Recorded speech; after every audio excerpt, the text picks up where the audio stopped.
So that's a good last collection for our panel. I also, well, I apologize, she's from. We need information about who is traveling, where they're traveling, and why they're traveling.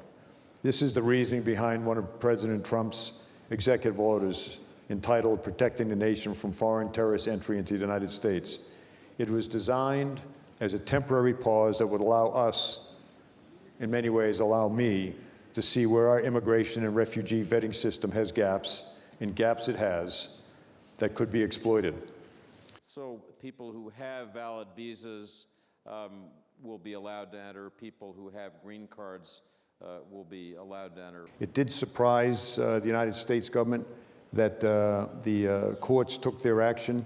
I don't criticize it. I don't know enough about how they think. But I would tell you that we are contemplating, the president is contemplating releasing a tighter, more streamlined version of the first DO.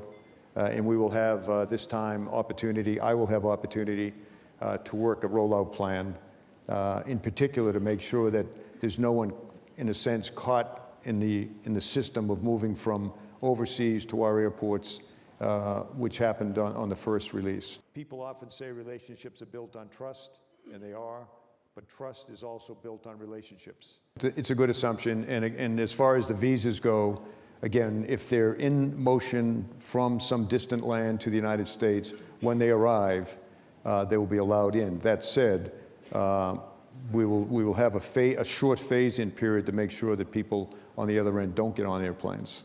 But if they're on an airplane and inbound, they'll be allowed to enter the country. And together with you, we should battle. We don't have enough relevant data from those countries where dangerous people are coming.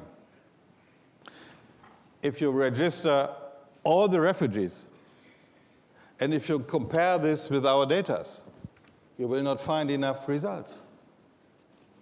So this is the question. There we need, of course, more intelligence. But to ban whole countries perhaps could create more collateral damages and perhaps does not produce more security. So do it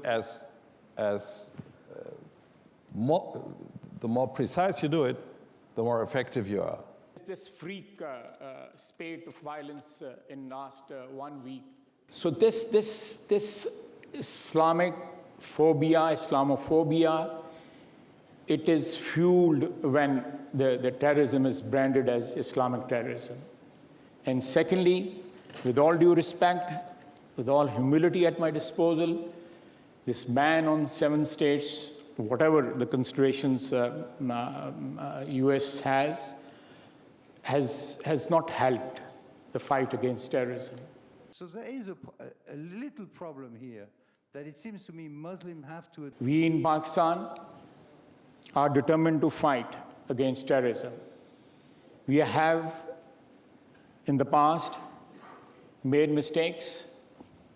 Since last 3 years, our armed forces have done a very good job, and we intend to continue that. Including those who had to leave early. Thank you very much.